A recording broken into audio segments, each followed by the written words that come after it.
அறிவலை அன்பர்களுக்கு என் அன்பு வணக்கம். காலத்தினால் செய்த நன்றி சிறிதெனினும் ஞாலத்தின் மான பெரிதி என்கிறார் வள்ளுவர். அவ்வாறு தூய்மையான தியாக மனதுடன் உதவும் அமைப்புகளுள் ஒன்றுதான் ரெட் கிராஸ் இயக்கம்.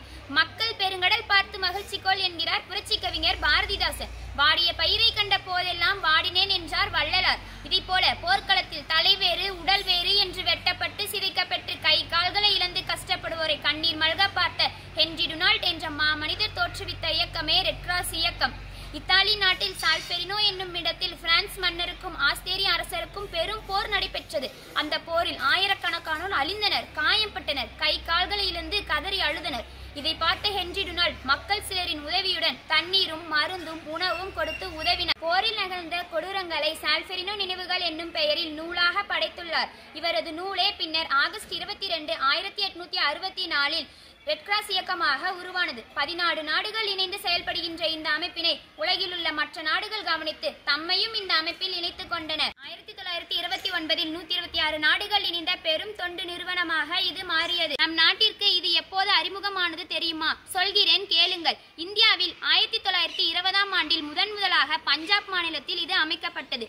இவ்வியக்கம் போர்க்காலத்தில் பகை உணர்வின்றி அனைவருக்கும் உதவுதல் என்பதை நோக்கமாக கொண்டிருந்தாலும் தொழுநோய், அம்மை நோய், பிளேக் நோய் போன்ற காலங்களிலும் வெள்ளம், புயல், எரிமலை, பூகம்பம், இயற்கை அழிவுகளின் போதும் தொண்டாற்றி வருகின்றது. வெண்மையான வட்டத்தில் சிவப்பிலான சிலுவை இந்த அமைப்பின் சின்னமாகும். அமைதியை விரும்பும் நோக்கம், தொண்டு ஆகியவற்றை நினைவுபடுத்துவதே வெள்ளை நிறம். இந்த கொடி எங்கு பறக்கிறதோ அங்கு துன்பப்படும் மக்கள் இருக்கிறார்கள். அவர்களுக்கு உதவிட ரெட் கிராஸ் இயக்கத்தை சார்ந்தவர்கள் வருவார்கள் என்ற உண்மை தெரிய வரும். மனிதநேயம், பாரபட்சமின்மை, நடுநிலைமை, தனித்தன்மை, ஒற்றுமை, தன்னார்வ தொண்டு, உலகளாவிய தன்மை ஆகியவற்றை கொள்கைகளாக கொண்டு செயல்படுவது இவ்வியக்கமே.